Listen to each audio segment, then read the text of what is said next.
K124801351님께서요. 유튜브로 북구북구 듣고 있는데 거의 다 들어갑니다.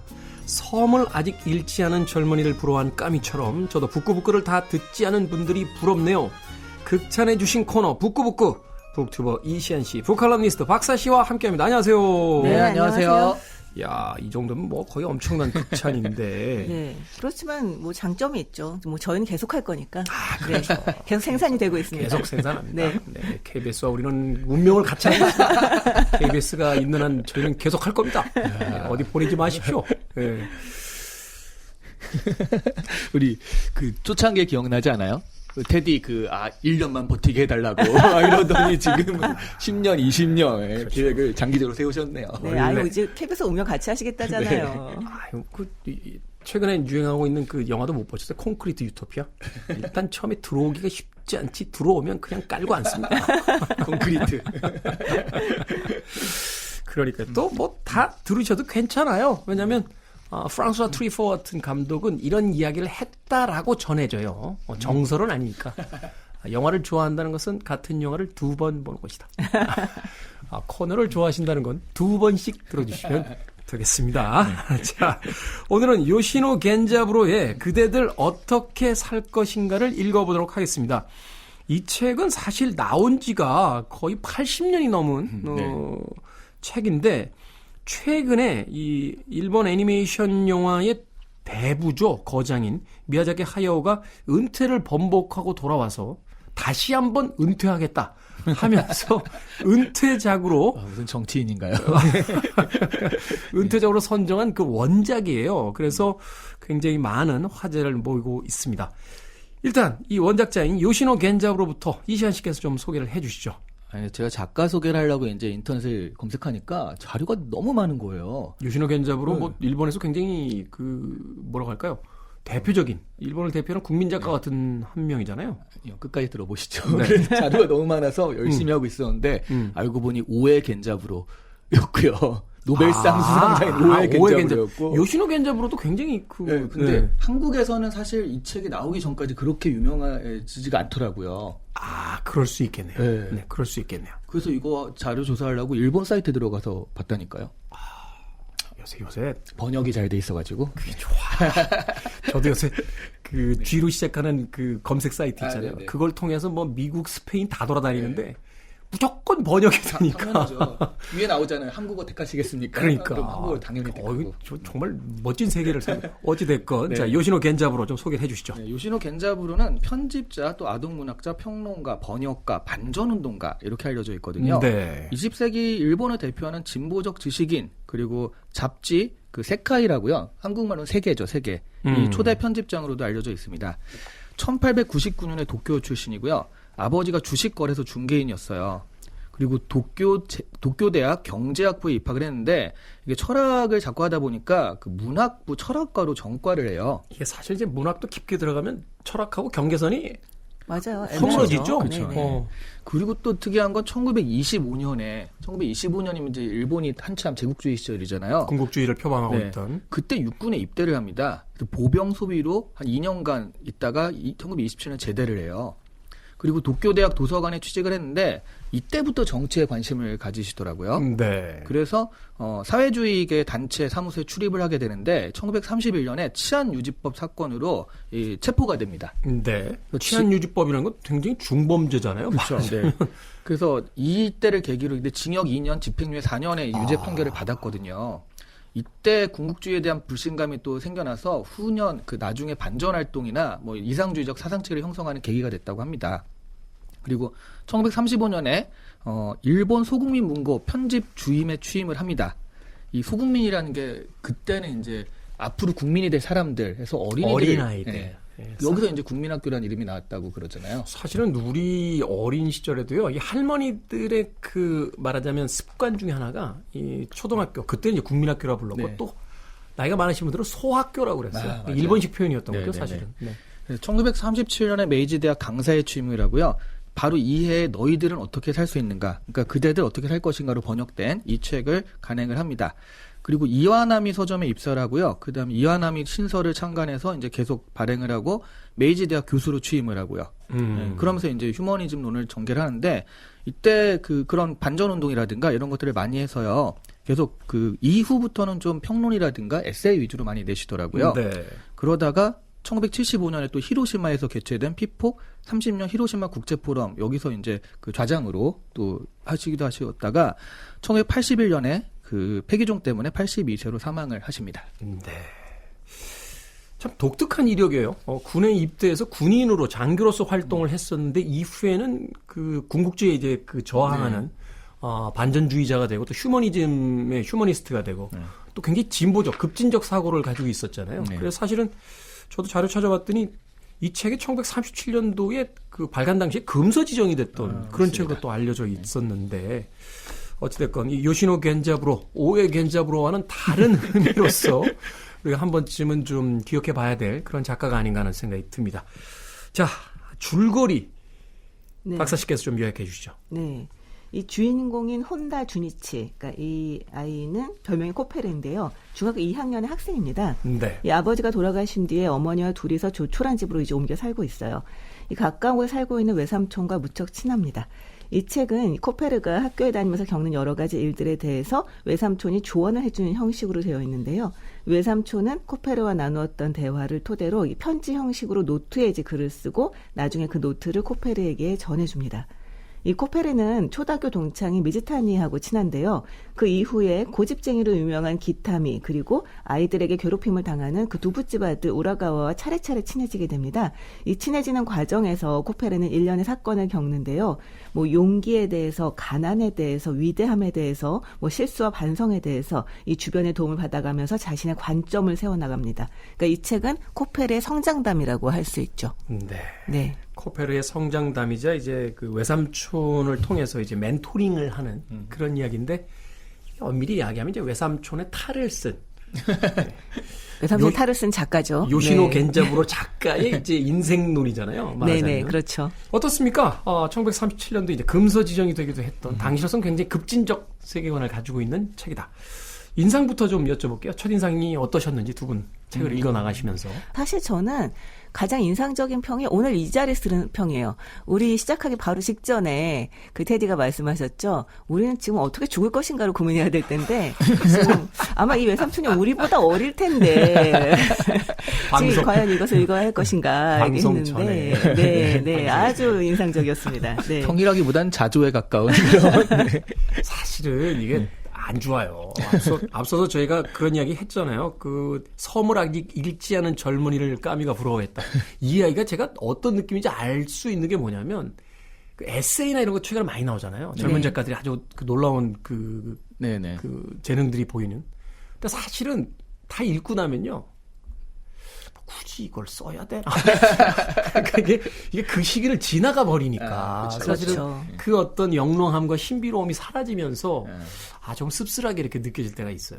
그렇죠. 사실은 그 시대를 그 시기를 통과하는 사람들만이 알 수 있는, 공감할 수 있는 정서라는 게 있잖아요. 그러니까요. 제가 그 연애 소설 같은 걸 못 읽겠는 이유가 또 그거죠. 아니, 연애 소설 읽을 연애는 때는 지금도 가능하지 않으세요? 아니 모르겠어요. 전생 같아요. 뭐 전생? 네, 너무 전생 얘기야. 그래서 읽다 보면 이거 한참 연애하는 애들은 재밌겠네. 약간 이런 생각이 들면서 굳이 이거 써야 할까? 약간 이런 생각이 들죠. 리트머스가 뭐냐면 그거요. 킹더랜드라고 얼마 전에 드라마 있었잖아요. 네. 그걸 재미있게 본 사람과 그렇지 않은 사람. 어떤 차이입니까? 그 연애를 막 이렇게 하는 사람들은 그런 약간의 설레임들에 대해서 굉장히 좀 공감하면서 봤고요. 네. 보통 이제 그 지나신 아주머니들은 아유 준우 몸매가 좋아 뭐 이런 얘기만 하시면서 이 감정에 공감을 못 하시더라고요. 그 아주머님들은 그레이의 50가지 그림자 보시던데. 좀 진한 걸로. 네. 네, 어찌됐건, 네. 뭐, 그렇긴 합니다만, 그럼에도 불구하고, 이 책이 전해주는 어떤 사상은 분명히 우리가 한 번쯤 생각해 볼 필요가 있는 것 같아요. 네네. 아유 저는 이 책이 진짜 아니 그 시절에 이게 나왔단 말이야 깜짝 놀랐거든요. 음. 거기 선배들의 패거리 문화 있잖아요. 네. 그거야말로 정말 군국주의에 대한 그대로 은유고 거의 직유로 보이는 은유고요. 마치 우리나라의 그 이문열 작가의 우리들의 일그러진 영웅 네. 같은 그런 네. 어떤 한 단면 같은 게 보여지죠. 네네. 완전 거의 문구 중에 그들의 생각이 정당할 수는 있다. 하지만 그들의 생각이 정당하다고 그들의 판단까지 정당한 것은 아니다. 뭐 이런 얘기가 나와요. 네. 약간 저기 그 볼테르 이야기 그러니까. 그 가져온 듯한. 네, 네. 그래서 이게 그 시절에 나왔다고 하고 좀 깜짝 놀랐고 역시 그 말씀하신 대로 금서로 지정이 됐구나. 그래서 지금 봐도 약간 뭔가 좀 억압되고 그런 사람들이 봤을 때는 그래 뭐 우리가 이렇게 생각을 하고 이렇게 살아야지라는 부분에 대해서는 한 줄기 가이드가 될 수도 있겠다 싶더라고요. 네, 맞아요. 네. 보통 우리가 그냥 습관적으로 생각하고 지나가거나 문제 제기를 하지 않고 지나가는 부분들에 대해서 굉장히 분명하게 이야기를 해주고 있습니다. 그러면 저는 굉장히 재밌게 읽었어요. 네. 소위 이야기하는 우리가 생각대로 살지 않으면 사는 대로 생각하게 된다라고 네, 하는 맞아요. 그 어떤 관성의 하나의 일침을 가하는 그런 책의 효과가 있다라고 이야기해 주셨습니다. 자, 음악 한 곡 듣고 와서 이제 본격적인 책의 이야기를 구체적으로 나눠보도록 하겠습니다. I want it. I need it. I'm desperate for it.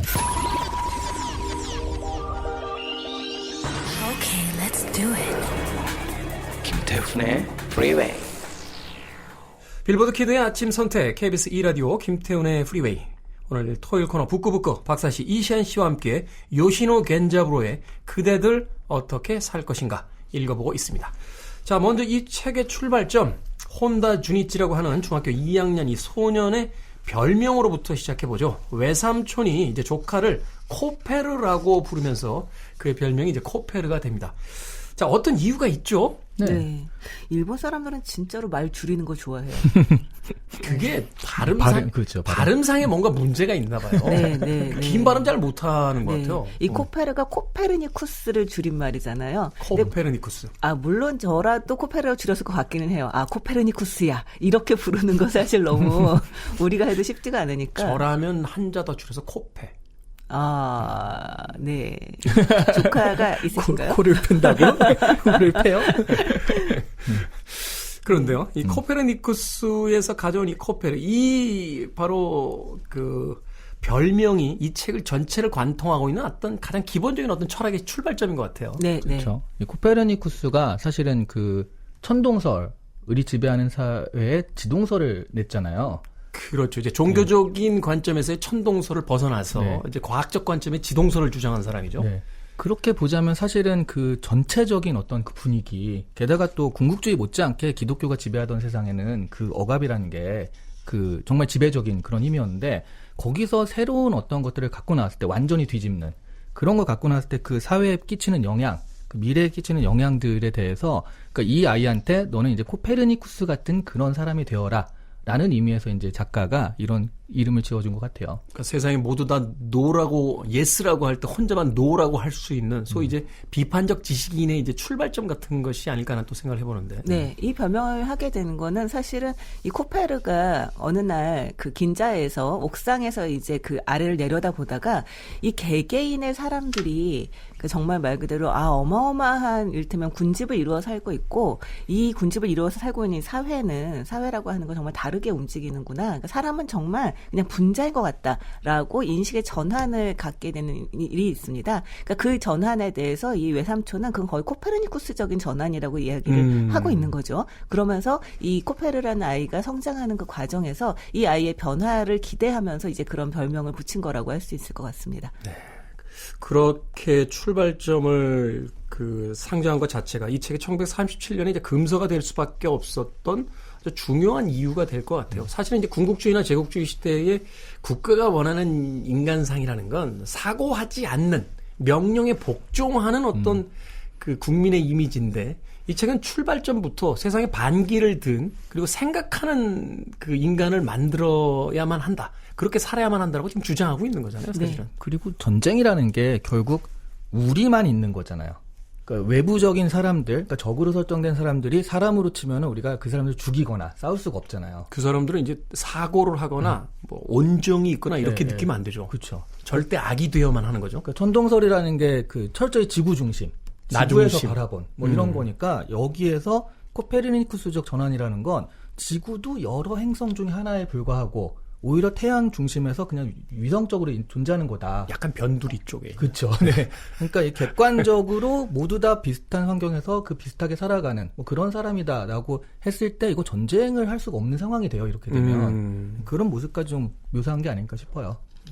마치 그 서부전선 이산업담합에서 그 주인공이 자신이 그 상인을 입힌 군인과 참호에 떨어져서 같이 이야기를 나누는 듯한 그런 장면들이 있으면 안 되는 거잖아요. 사실 군국주의의 어떤 사상이라는 건. 그런 면에서 굉장히 위험한 이제 금서로서 이제 지정이 됐던 책이다. 이 책의 구성도 아주 흥미롭습니다. 일단은 이 코페르가 자신의 일상, 특히 이제 학교라든지 자신의 삶 속에서 그 하게 된 어떤 질문과 궁금증을 털어놓으면 외삼촌이 이제 대화나 편지 형식, 혹은 뭐 일기라고도 볼 수 있겠죠. 뭐 그런 형식을 통해서 그 이제 코펠에게 어떤 그 이야기를 건네는 그런 형식으로 되어 있어요. 소위 이제 우리가 이야기하는 뭐 대화법이라든지 뭐 고전에서 어떤 구성을 가져온 듯한 그런 느낌이 드는데. 네. 사실 이거는 진짜 하고 싶은 말은 그 외삼촌의 노트가 아니었을까. 아까 우리가 그 얘기했잖아요. 작가가 외삼촌에 빙의해서 쓴 거다. 뭐 이런 얘기 했었는데요. 이 책을 쓸 때, 그러니까 이 말을 하고 싶지만 청소년들이 재미있게 읽게 하기 위해서 극적인 요소도 넣고 싶다 해서 나온 타협안이 이 형태가 아닌가 싶습니다. 이 후기에서 이렇게 얘기를 하고 있어요. 청소년이 마주한 윤리 문제를 원고지 600장으로 다루는데 도덕책처럼 설교만 하면서 책장을 메우면 청소년들이 읽기에 좀 어렵지 않을까 싶어 야마모토 선생님과 여러 번 의논한 끝에 이야기를 한 편 구성해 생각을 전달하기로 했습니다. 처음부터 문학작품이라고 생각했다면 다른 방식으로 쓰지 않았을까 생각합니다. 라고 얘기를 하고 있습니다. 저는 이 책을 읽으면서 무릎을 탁 쳤던 게 제 첫 책이 이렇게 돼 있어요. 에피소드 다음에 연애에 대한 정확하게 일치해. 구성이 기가 막히다고요. 그런데 왜 하나는 빵 터지고 하나는 죄송합니다. 아니, 죄송합니다. 네, 넘어가죠. 제가 책에 나온 지 얼마 안 돼요. 한 80년쯤 후에는 영화화 되지 않을까? 그렇죠. 아니, 제 책에서 영감을 받아서 이원석 감독이 만든 영화도 있어요. 남자 사용 설명서. 네. 그런데 한번 금서가 돼야 되지 않겠어요? 그렇게 되려면? 네. 실질적 금서예요. 보는 사람이 없거든요. 실질적 절판서라고도 하고. 얘기가 왜 또 글리갔는지 모르겠습니다만. 자, 이 외삼촌의 노트 중에서 이제 재미있는 코페르의 일상들이 등장합니다. 소위 우리가 이제 답정이라고 하는데 답을 정해놓고 이제 일상을 구성한 듯한 그런 느낌이 있죠. 그런데 그 에피소드들이 굉장히 흥미롭게 구성이 돼 있어서 책을 읽는 재미가 굉장히 솔찬히 있는데 그 여러 에피소드들 중에서 이제 외삼촌의 어떤 멘토링과 그 에피소드가 가장 인상적으로 물려있는 부분이 있다면 어떤 것일까요? 두 분이 하나씩 좀 소개를 해주신다면. 근데 이거는 사실은 이제 안 보신 분들을 위해서 이 하이라이트 부분을 말씀드리자면 이 하이라이트거든요. 이 사건을 위해서 차곡차곡 쌓아가는 느낌이에요. 빌드업을 하다가. 네.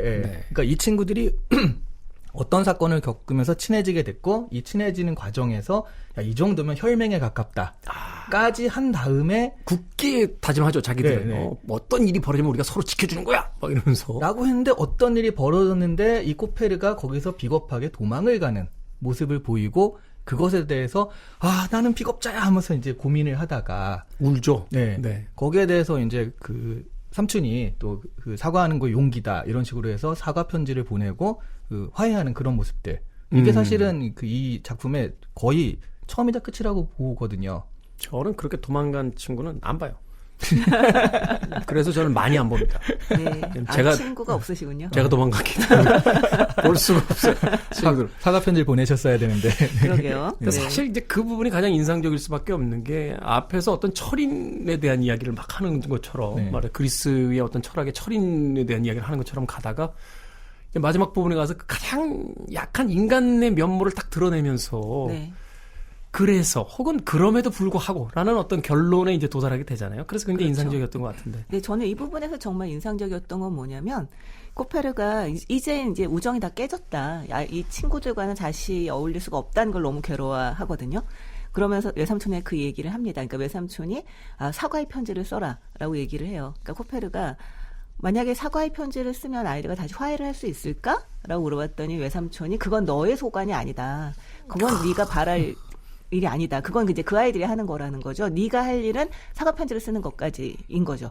그러니까 코페르가 거기에서 그럼 나 안 쓸래라고 얘기를 합니다. 그러니까 화해할 수 없다면 굳이 쓸 필요가 없다라고 네. 이제 생각을 하는 건데 이 부분에서 외삼촌이 아주 분명하게 선을 그어요. 그 부분에 있어서. 근데 우리가 보통 이제 그렇게들 많이 생각을 하잖아요. 아, 내가 이를테면 화해를 하고 싶다라고 하는 게 목표가 된다면 네. 화해를 하기 위해서 사과하는 것도 할 수 있고 슬쩍 변명도 할 수 있고 거기다 슬쩍 거짓말도 섞을 수 있고 약간 이런 자세가 되잖아요.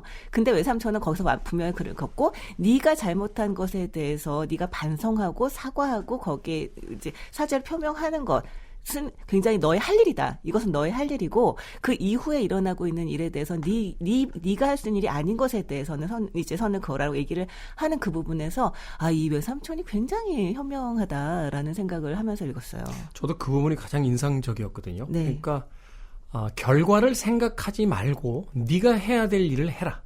나머지는 세상에 맡기는 것이다. 라고 하는 네. 그 인생과 굉장히 멋있더라고요. 그러니까 우리가 소위 어떤 결과를 상정해 놓고 그 결과값이 나오지 않으면 안 할래.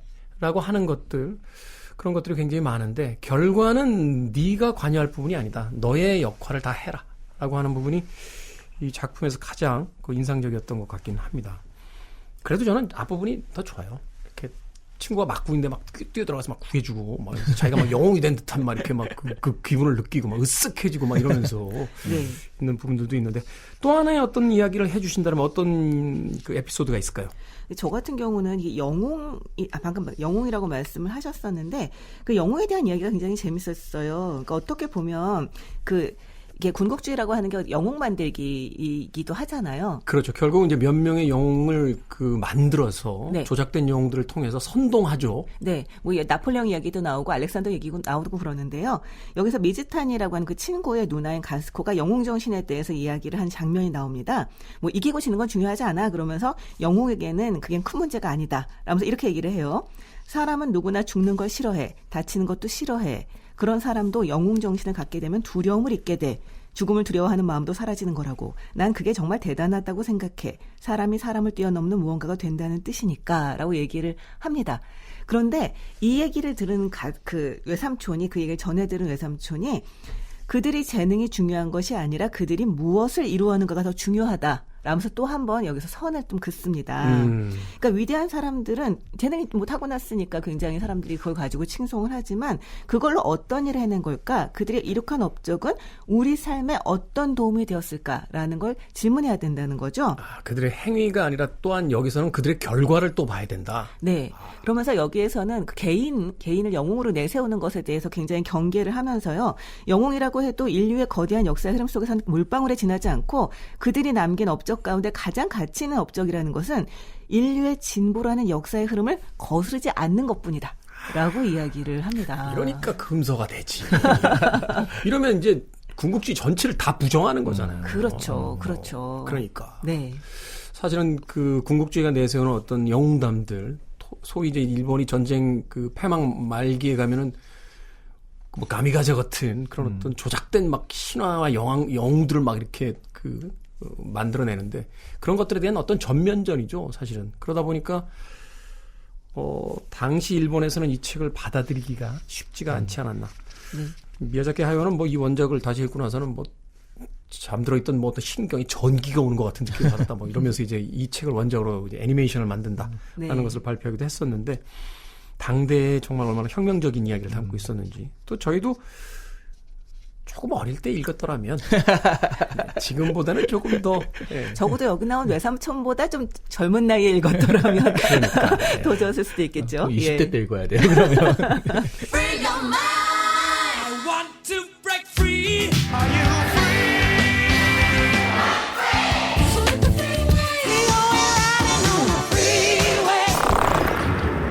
Freeway. 빌보드 키드의 아침 선택, 김태훈의 프리웨이, 북칼럼니스트 박사씨, 북튜버 이시안씨와 함께 북구북구, 오늘은 요시노 겐자부로의 그대들 어떻게 살 것인가를 읽어보고 있습니다. 자, 이 책에 굉장히 인상적인 장면들이 몇 개 등장합니다. 일단은 세상을 내려다보면서 이야기를 시작하고 그들이 있는 곳으로 이제 내려가면서 이제 이야기가 본격화된다는 점에서 굉장히 어떤 영화적인 어떤 앵글의 변화 같은 것들도 있었고요. 또 우리 이소연 작가는 이 장면이 굉장히 인상적이었던 것 같아요. 꼭 물어봐 달라고. 코페르가 난데없이 정원에서 수선화를 이제 옮겨 신는 장면이 등장을 합니다. 이게 문학적으로 어떤 의미가 있는가? 상징이 있는가? 그건 문학적으로 상투적이죠. 상투적이다. 네, 그 장면은 굉장히 상투적입니다. 그러니까 상투적이다. 그 성장담이잖아요. 이 코페르의 성장담이니까 그냥 그 성장에 대한 이야기를 하고 싶은 거죠. 그것도 심지어 그냥 그 에피소드 자체가 상투적인데 거기 아주 상투적인 멘트를 붙입니다. 네. 겨우 3cm도 안 되지만 얌전하게 고개를 들고 있는 저 푸른빛 잎사귀가 노란 수선화가 자라는 데 필요한 힘을 만들어냈다. 하지만 주위를 둘러보면 단풍나무도 팔손이도 낙엽 과목도 아니뜰에 살고 있는 풀과 나무는 모두 성장하고 싶다는 본능으로 움직이고 있다. 코페르는 흙투성이가 된 손을 터는 것도 잊어버리고 따뜻한 햇볕을 받으며 서 있었다. 어쩐지 가슴이 두근거렸다. 코페르의 몸 안에서도 성장하고 싶다는 본능이 움직이고 있었다. 자, 코페르가 수선화고 수선화가 곧 코페르. 그렇죠. 닭살 돋지 않습니까? 네. 그러니까 내가 코페르고 내가 수선화인 그 모라일치의 경지. 바로 이 대목에서 등장하는 거죠. 네. 근데 단순히 그것만 볼 건 아닌 게 그거를 찾기 위해서 그러니까 처음에 요 정도만 파면 되겠지 하고 옮겨 심으려고 팠는데 그 뿌리가 안 나오는 거예요. 파고 이렇게까지 깊다고 깜짝 놀라면서 거의 30cm를 파들어 가서 그때서 발견한 장면이 나옵니다. 그러면서 네. 와 이게 생명이 장난 아니구나, 놀랐구나 하고 깜짝 놀라는 장면이 나오긴 하거든요. 뿌리 깊은 나무 바람에 그렇죠. 안 흔들리세. 여기서 이제 또 그 장면이 또 등장하는 거죠. 그렇습니다. 그렇게 봤을 때 이제 군국주의 시절에 코페르 같은 그런 작은 씨앗, 삼촌 같은 작은 씨앗이라도 그런 어려운 환경을 다 뚫고 올라와가지고 그 지표를 다 뚫고 올라서 그 싹을 틔우는 거잖아요. 네. 그런 모습들. 그리고 이 이야기 뒤에 불상 이야기가 나와요. 그 불상이 뭐 그리스 사람이 만든 거라며 이러면서 그리스에서 만든 것이 어떻게 그 불상으로 되는지에 대한 얘기를 쫙 하면서 그 초기 불상들 보면은 곱슬머리잖아요. 네. 굉장한 미남이죠. 예, 간다라 불상들은 아주 서구적인 미남들입니다. 그러니까 헬레니즘의 영향을 받아가지고 이 불상들이 다 곱슬머리가 됐다는 건데 사실은. 그래서 그렇게 쫙 퍼지는 것에 대한 이야기를 덧붙여서 하거든요. 그러면서 이제 그 자라남 그 이런 어려움을 뚫고 나타나는 생명력에 대한 이야기이기도 하고 그러면서 전 세계가 또 이렇게 좀 비슷비슷하게 얽히는 그런 이야기이기도 하고 그래서 어떻게 생각하면 굉장히 좀 상징적인 얘기들이 많이 들어가 있는 장면이 아닌가 싶더라고요. 사실 이 장면은 제가 뭐 상투적이다, 소름이 끼친다, 뭐 이런 얘기를 잠깐 했었는데. 겨드랑이가 간지러워지죠. 투정이면. 이 이야기는 아까 빌드업 얘기하셨잖아요. 네. 에피소드들도 사실은 하나의 장면을 향해 빌드업되어 가고 있고 철학도 또한 그렇습니다. 네. 그래서 저는 이걸 보면서 와 이건 진짜 불교 얘기인데? 라면서 읽었어요. 이 간다라 불상 얘기도 나왔지만 세상 만물 중에 불교 얘기 아닌 건 어디 있습니까? 그렇죠. 박사님 인생이 불교를 향해서 빌드업되고 있는 거거든요. 네, 그렇죠. 하지만 이건 정말 너무나 불교 얘기인데 중간에 이제 그런 얘기가 나와요. 코페르가 인간 분자의 관계 그물코의 법칙이라는 걸 발견했다라고 네. 하면서 이 아이가 이렇게 얘기를 합니다. 자기는 어렸을 때 이렇게 분유를 먹고 자랐는데 그 분유가 그 오스트레일리아에서 이제 생산이 된 거래요. 그래서 자기가 엄마한테 농담 삼아서 나는 오스트레일리아 소도 우리 엄마야라고 얘기를 하곤 했다라고 얘기를 합니다. 네. 그러면서 이 아이는 이 오스트레일리아 소가 낳은 생산한 우유가 어떻게 자기에게 오게 됐는가 이 과정을 생각을 하면서 정말 너무나 많은 사람들과 정말 너무나 먼 거리가 이제 관여하고 있다는 것을 깨닫게 돼요. 소위 이제 나비 효과처럼 작은 일 하나에도 얼마나 많은 것들이 관계되는가 이걸 깨닫게 되는 거죠. 그렇죠. 그래서 코페르는 분유만이 아니라 뭐 전등, 시계, 양복, 신발 이 모든 것들이 다 그렇게 연결되어 있다는 것을 새삼스럽게 깨닫고 굉장히 놀랍니다. 그러면서 자기는 이런 걸 발견했다라고 이제 외삼촌한테 얘기를 하는데요. 외삼촌이 거기에 대해서 그건 경제학과 사회학에서는 생산관계라고 부른단다라고 이야기를 하는데 마르크스 이론 이게 나오는데. 불교에서는 인과론입니다. 아, 그렇습니까? 네, 이거 불교의 굉장히 중요한 철학의 하나예요. 인과론입니다. 이건 뭐 자기들 수학자는 수학에서 오는 거라고 할 거고. 맞아요. 네. 제가 박사님처럼 모든 이제 불교로 하는 사람이랑 비슷한 사람이 있어요. 사실 어떤 분? 제가 아시는 분은 모든 게 야구 이야기.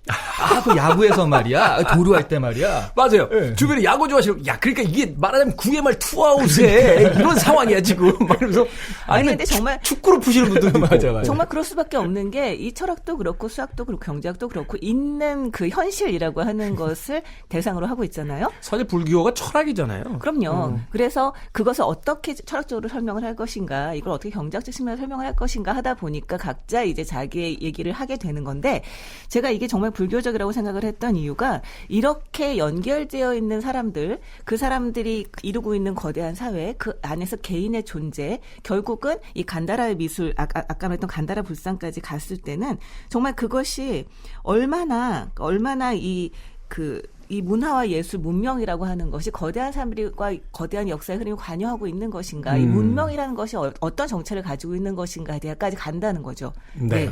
결국 이제 인연에 대한 이야기로. 참고로 듣고 계신 분한테 그 이야기를 해야 될 것 같아요. 저희는 KBS입니다. 불교 방송 아니에요. 요것만 딱 듣고서 불교 방송을 잘못 들었다고 생각하시는 분 있을 것 같아요. 아니 뭐 기독교 철학, 뭐 불교 철학, 뭐 여러 가지 어떤 철학적인 관점들이 다 있는 거니까요. 네. 저는 사실 그 모든 부분을 관통하는 게 종교의 이야기일 수도 있다라고 생각했어요. 왜냐하면 진보적인 어떤 세계관을 계속 이야기합니다만 궁극적으로 이 책을 다 읽고 나서 느끼게 되는 것은 휴머니티에 관한 거였거든요. 맞아요. 그렇죠. 휴머니즘에 관한 이야기였어요. 결국은 그 많은 것들에 대한 어떤 연민들, 그리고 우리가 인간으로서 존재하기 위해서 가장 기본적으로 필요한 것들이 무엇인가, 남들과의 관계 또는 후회에 대한 어떤 자신의 어떤 그 반성의 태도들. 맞아요. 그렇죠. 그런 것들이 이제 계속 강조가 되는 거니까. 네, 저는 그것도 약간 불교적 맥락에서 읽히긴 그렇군요. 했는데. 다시 그쪽으로 갑니다. 네. 여기서 왜냐하면 그 고통의 문제를 얘기를 하거든요. 이 고통에 대해서 이야기를 하면서 우리는 고통을 싫어하지만 우리는 고통이 없다면 몸이 정상이 아니라는 걸 발견할 수 없을 것이고 그렇게 된다면 심지어 죽을 수도 있다라고 이야기를 하면서 외삼촌이 이렇게 얘기합니다. 몸이 아픈 건 누구나 싫어하지만 그 때문에 치료를 할 수 있다고 생각하면 고통은 우리에게 고마운 존재, 없어서는 안 될 존재라고 할 수 있어. 아플 때 몸에 이상이 생겼다는 걸 알게 되고 건강의 소중함을 새삼 깨닫게 되니까. 이와 마찬가지로 마음이 아픈 건 우리가 정상적인 정신 상태에서 벗어났다는 것을 알려주는 신호라고 볼 수 있단다. 그리고 우리는 마음이 아플 때 인간이 본래 어떤 존재였는지 마음에 새기고 생각해 볼 수 있지라고 이야기하면서요. 네. 이 외삼촌의 관점에서 본다면 사람은 본래 다른 사람과 함께 조화롭게 살아가는 존재이고 서로 사랑하고 친절을 베푸며 살아가야 하는 존재라는 거죠. 그런 의미에서 휴머니즘과 굉장히 아주 그렇죠. 밀접한 관계를 가지고 있습니다. 앞서서 통증에 대한 이야기도 쇼펜하우어도 그런 이야기 했잖아요. 죽음이 없다면 인간은 철학을 하지 않았을 거다. 그러니까 결국 고통이라는 것이 우리에게 어떤 질문을 던지는 것이니까. 제 친한 의사 선생님도 그런 이야기 하시더라고요. 염증은 왜 생겨? 쓰지 말란 거지. 당분간은 그 부위를 쓰지 말라는 거지. 라고 하는 이야기를 하면서 여러 가지 어떤 그 에피소드들을 들려주셨던 그런 장면이 생각이 납니다. 자, 읽다 보니까 다시 한번 책을 보고 싶다는 생각이 들었습니다. 사실 처음으로 책을 읽었을 때는 아니 뭐 이렇게 뻔한 소리를 이라고 했는데 막상 그 뻔한 소리들 안에 담겨져 있는 깊은 통찰들을 이 책을 읽어나가면서 우리가 얻어냈는지의 문제는 또 다른 거잖아요. 네, 또 네. 그것이 삶에 얼마나 반영되는지의 문제도 더 중요한 것들이고 인생의 어떤 위기 때마다 한 번쯤 15살 그 중학교 2학년 코페르가 돼서 이 책을 읽어볼 필요가 있지 않나 하는 생각도 해보게 되는군요. 자, 두 분의 한 줄 추천사 듣겠습니다. 저는 사실 그게 더 궁금해요. 그대들 어떻게 읽을 것인가. 이게 유튜브로 나가잖아요. 그 밑에 댓글로 보신 분들은 나는 이렇게 읽었다라고 해서 정말 나이대마다 자기가 처한 상황에 따라서 굉장히 느끼는 바가 다르실 것 같아요. 네. 그래서 저희가 뭐 한번 읽어보시고 각자의 느낌을 보시면 그게 그분의 정답일 거라고 저는 그렇게 추천을 드립니다. 그렇죠. 이 이야기가 사실은 자신이 속해 있는 어떤 나이대에 따라서 또 다르게 해석될 수 있는 아주 입체적인 책일 수도 있으니까요. 네, 네. 사실 제가 준비한 한 줄 추천사는 이겁니다. 이 상투적인 좋은 말들은 많습니다. 하지만 그것이 우리 삶에서 어떻게 작동하는가는 다른 문제죠. 아주 적절한 조언이 여기 있습니다. 청소년뿐 아니라 어른이 읽어도 좋은 책입니다. 라고 준비했습니다만 네. 저의 본심은 역시 부처님의 가르침은 훌륭하구나. 라고 할 수 있습니다. 네. 결국 또 불교 강론으로. 기타 종교도 저희는 존중합니다. 존중합니다. 네. 기타 종교도 저희는 존중합니다. 자, 오늘 북구 요시노 겐자부로의 그대들 어떻게 살 것인가 읽어봤습니다. 다음 주에는 뭐 천부적인 이야기꾼이죠. 이야기에 있어서는 뭐 거의 입신의 경제관 스티븐 킹의 쇼생크 탈출의 원작이 되는 리타 헤이워드와 쇼생크 탈출 읽어보도록 하겠습니다. 북튜버 이시안 씨, 북칼럼니스트 박사 씨와 함께했습니다. 고맙습니다. 네, 감사합니다. 고맙습니다.